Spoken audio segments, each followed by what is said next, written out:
Biz bugün motosiklet sürücülərlə bağlı profilaktiki tədbir keçirdirik.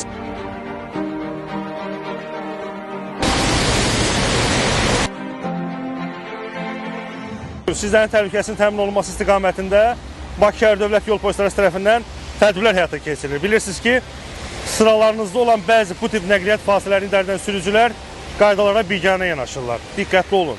Yollarda qaydalara birmənalı olaraq ciddi şəkildə riayət edin.